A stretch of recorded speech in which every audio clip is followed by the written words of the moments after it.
Selamat sore jemaat yang dikasih Tuhan, Shalom. Pernahkah saudara mendengar kisah tentang Arthur Ashe, seorang petenis berkulit hitam dari Amerika Serikat yang pernah memenangkan juara pertama American Open, Australian Open, bahkan juara Wimbledon, juara tenis dunia. Tetapi beberapa tahun setelah dia menjadi juara dunia, dia terkena serangan jantung yang mengharuskan dia operasi bypass di rumah sakit. Dan ketika dia dioperasi sampai 2 kali, dia kekurangan darah sehingga dilakukan transfusi kepadanya melalui seorang donor yang tentu dia tidak kenal.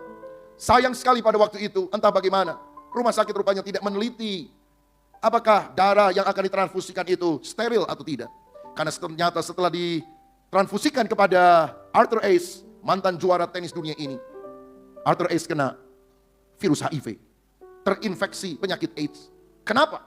Itu didapat dari transfusi yang dia terima dari orang yang tidak dia kenal.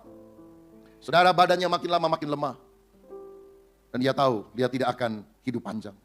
Satu kali ada seorang penggemar, seorang fans bertanya kepadanya, Arthur, pernahkah engkau bertanya kepada Tuhan, mengapa Tuhan izinkan ini terjadi? Di rumah sakit ini kan banyak orang, banyak pasien.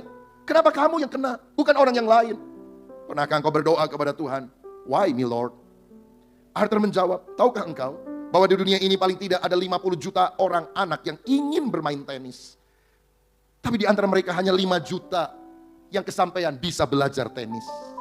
Dan dari 5 juta, paling banyak 500 ribu yang akhirnya menapaki menjadi petenis profesional. Dari 500 ribu, paling-paling 50 ribu yang bisa bertanding dalam pertandingan yang bergengsi. Dan dari 50 ribu, hanya 5 ribu orang yang mencapai turnamen Grand Slam tingkat nasional. Dan hanya 50 orang yang masuk ke Wimbledon tenis tingkat dunia. Dan di Wimbledon hanya 4 orang yang bisa masuk semifinal. Dan hanya 2 orang yang berlaga di final. Dan saya salah satu orang yang pernah masuk final juara tenis dunia. Dan aku pemenangnya. Pada waktu aku mengangkat trofi kemenangan sebagai juara tenis dunia, tidak ada yang lebih hebat dari saya waktu itu. Saya tidak tanya kepada Tuhan, why me Lord? Kenapa saya Tuhan? Jadi pantaskah ketika aku sakit, aku bertanya kepada Tuhan, mengapa harus saya Tuhan? Apakah aku hanya mau menerima hal-hal yang baik dan menolak hal-hal yang buruk?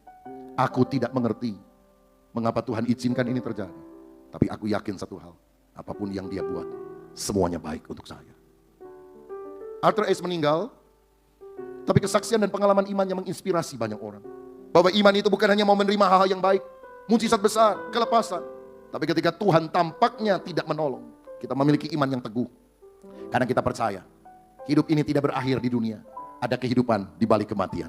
Dan ada Tuhan yang menyambut kita di dalam kerajaannya. Kalau kita sungguh percaya kepada Tuhan.